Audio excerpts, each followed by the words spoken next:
Yo, what is going on, guys? Welcome back to another video. So, Christmas came early this year as the New York Rangers have been eliminated by the Florida Panthers in Game 6. You're probably thinking to yourself right now, Mike, how are you posting this 1 minute after the Rangers lost? They literally just lost. This is pre-recorded. I saw the future. I saw the Rangers lose Game 6, so I decided to pre-record this video. So, we're going to dive into what happened with this and then break down your takes on what the New York Rangers should do this offseason in terms of finally getting to the Stanley Cup for the first time since 2014. Because although I don't think the New York Rangers are in like a Toronto Maple Leaf situation, they've made the Eastern Conference Finals 2 of the last 3 years. I think we can agree the last 2 years have been unacceptable. Last year was apocalyptic. I see Ranger fans saying that this year, if they lose, is going to be worse than last year. Last year, you blew a 2-0 lead to the New Jersey Devils, your rival. But this year was unacceptable in the way that they lost, considering what we think their 3-star forwards are, maybe outside of Trocheck, but Zibanejad, Kreider, and Panarin, for the most part, the first 5 games were invisible. Fifth game, Kreider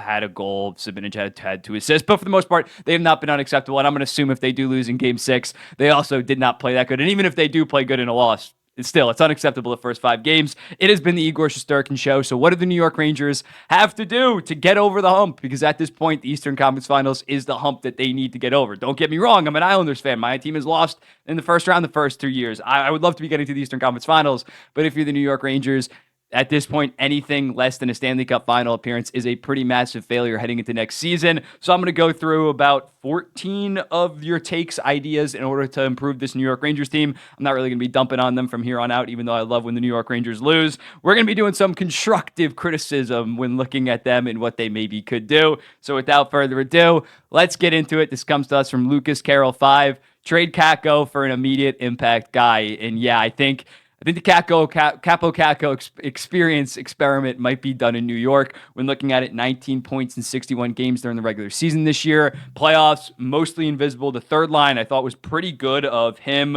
Wenberg, and Cooley in the first 2 rounds. Third round kind of got caved in against the Florida Panthers. I think if you can get an actual top 6 second liner for Kakko, say maybe a rebuilding team wants to take a chance on him and they have a 28-year-old, 29-year-old that doesn't make a lot of money, I think you got to do that this offseason. I don't think we're ever, and especially with the way the New York Rangers are set up, he can't play that number 1 right wing role heading into next season. He's not going to be factoring in on that second line.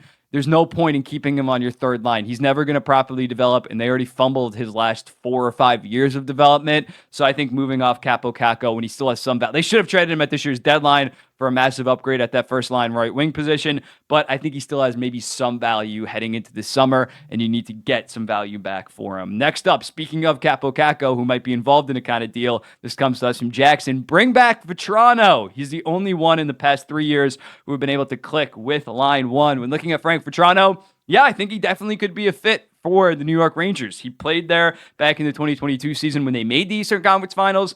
He only has a $3.6 million cap hit.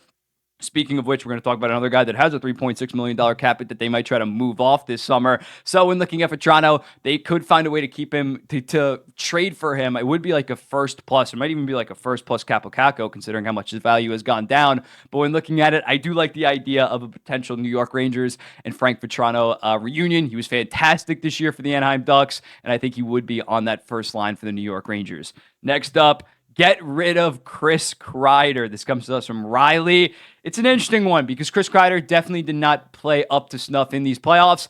I'm not sure you're going to move off him, considering, one, he's been a longtime Ranger. He's probably going to end up get his jersey retired at MSG. And when looking at his contract, he only makes $6.5 million. If it was a Zibanejad, if he was making 8.5 like Zibanejad, then yes, I would maybe look into it. He has a modified no trade clause of, I think, 15 teams, so you could potentially move off him.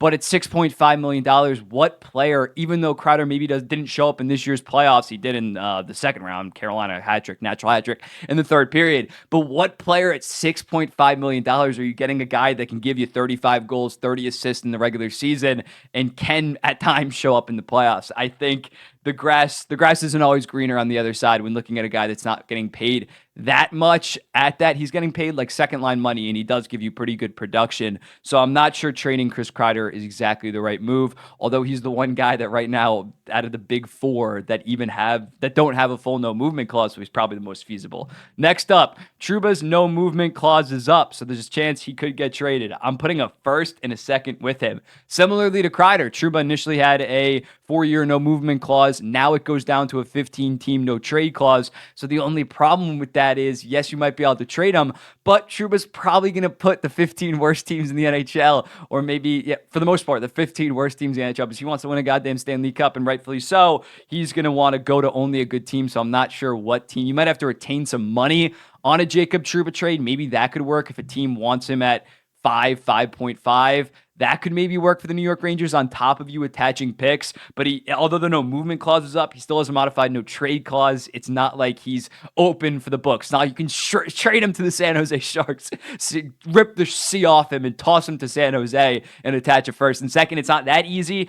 I think a buyout could be realistic for a Jacob Trouba. Although that would be, again, horrible optics to give the guy the captain and then 2 years later the captaincy and then buy him out 2 years later. But the buyout numbers are a $4 million cap hit the next 2 seasons and then $2 million the following 2. So if you think in the next 2 seasons that Jacob Trouba isn't even a $4 million defenseman, if you think he's genuinely a $2 to $3 million defenseman, it does make some sense to potentially buy him out. But yeah, maybe you're just gonna have to attach some picks and get off, maybe retain some of the money, but get off most of the cap hit. Next up, trade. This comes to us from Matt. Trade Goodrow and a pick to clear some cap. Sign a real right wing one. This kind of goes hand in hand with the Vatrano one when looking at it, considering Barclay Goodrow has 3 years left at $3.6 million.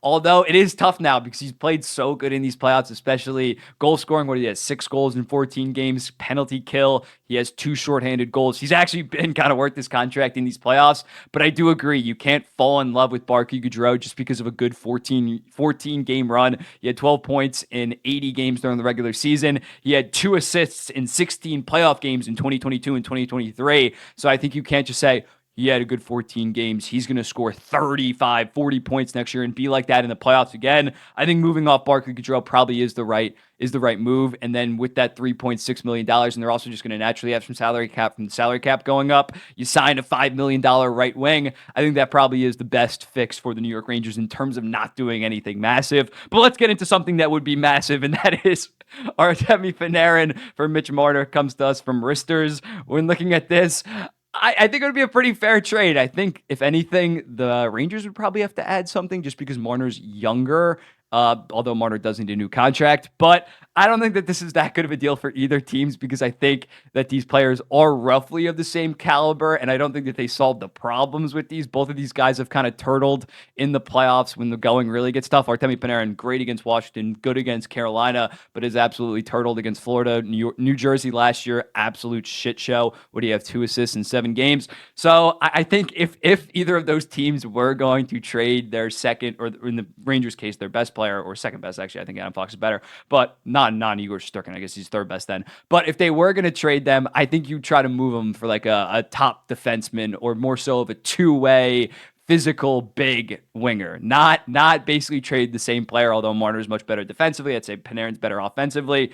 I don't think that really moves the needle that much. Next up, we got some Zibanejad trade for a top 4 defenseman for Anderson. And also, I'm just going to package these: Vincent Trocheck and Uyghur. I'm not saying that they do both of these. This is tough just because Trocheck and Zibanejad do have no movement clauses. And Zibanejad, I'm not sure who's taking his 6 years at $8.5 million. Funny enough, Zibanejad, outside of Shesterkin and Fox and Lafrenière, probably is the safest player on this team just because the contract is kind of bad and he has that no movement clause. And even a guy like Trocheck, next year, Zibanejad has a no movement clause for his entire contract. Trocheck, next summer, it goes from a no movement clause down to a 15 or 12 team, no trade clause. So, and honestly, I wouldn't trade Trocheck because his contract's so good. So Zibanejad, just because of his contract being bad, is kind of safe on this team right now. It's probably not going to happen. And Trocheck, you're getting so much value for him, and he actually has shown up in the playoffs. Next up, Kalen Dean. He says nothing. Lafrenière will be all-star, superstar level next year, and the Rags will tear the NHL next year. I can understand where he's coming from for this.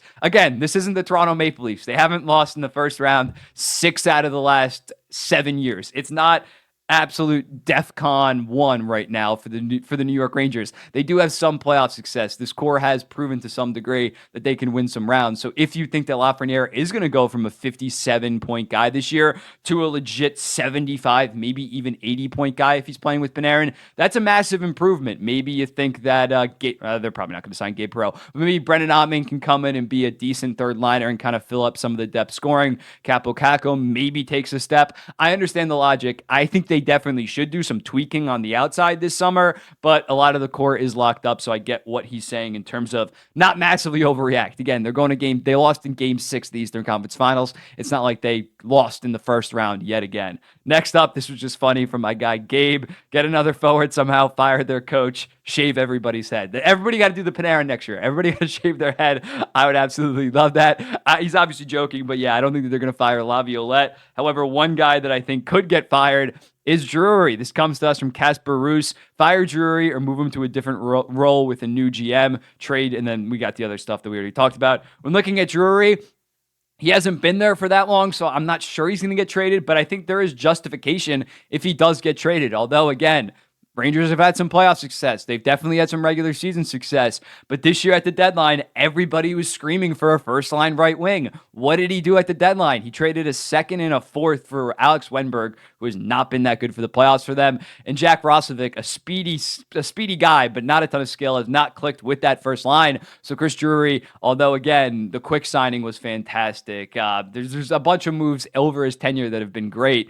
But I think that this year was a failure in terms of the problem was so identifiable and they didn't make it work. So that is definitely unfortunate, and I can understand why Ranger fans would be pissed at Chris Drury right now. Next up, Michael Nash says, hope Reinhardt leaves for Florida.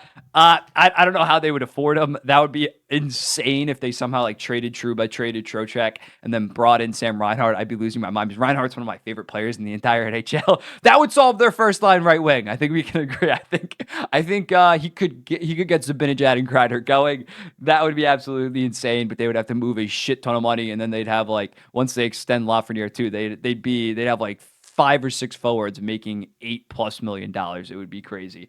And then we got NYR only, one of my favorite Ranger fan accounts. Get a legit first liner, dump Trouba and Goodrow, extend Igor and Lafrenière. That's another thing. Lafrenière eligible for an extension on July 1st, Sturkin July 1st as well. I'd probably lock up Lafrenière on an 8x8, 8.5. He might not even accept that considering the trajectory that he did, especially this regular season in playoffs, but I try to lock him up now. I know that might be tough. That might be cap constraint once that kicks in for the 2025-2026 season. As for Shesterkin, yeah, his price, he was heading downhill, at least in the regular season. He was good in the playoffs last year as well. But after this playoff run, he is yet again going to get a massive deal. I think his contract at least starts at the Ilya Sorokin, 8 years, $8.25 million, probably 8.5, probably 8.75. So that's something that the Rangers don't need to worry about next season in terms of their cap hits. But this summer, in terms of ironing it out extension, it could be a disaster. If you don't sign Lafrenière to an 8x8, 8.5, and then he goes out and he's point per game, then he's going to want 9.5, $10 million, and rightfully so.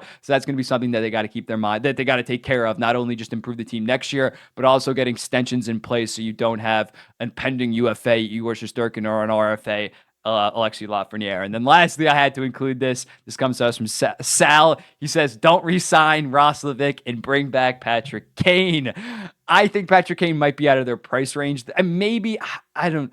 It's going to be tough if they open up money from getting rid of Goodrow and Trouba. I think getting a guy like Patrick Kane would be very interesting for the New York Rangers. They definitely could have used Patrick Kane at $2.75 million cap hit once Hedl went down, used that money instead of, again, trading for an Alex Wennberg, Jack Roslovic. Patrick Kane probably should have been their deadline acquisition in terms of doing it in November. I have no read on where Patrick Kane's going to end up. New York is obviously an intriguing spot considering he already played there, but that would be very interesting if Showtime comes back to Broadway. But let me know in the comments. What do you think about these proposed fixes for the New York Rangers? What do you think that they have to do? Again, I don't think it's Toronto Maple Leafs, considering the Rangers have only been in the playoffs for 3 years and they actually have some playoff success. I'm not sure it's time to absolutely nuke the core. I think they have at least one. Next year, if they lose in the first round, I'd look at it, but they have probably 1 or 2 more runs of not making the Stanley Cup Finals until you seriously look at that. But let me know in the comments, what do you think they should do? I'm just happy the Rangers are not going to win the Stanley Cup yet again. One cup in, what are we running now? Like 75 years. Love to see it. Haven't won in my lifetime. I know the New York Islanders haven't either. But if I'm not going to win it, I don't want my rival winning it. I'll be seeing the next one.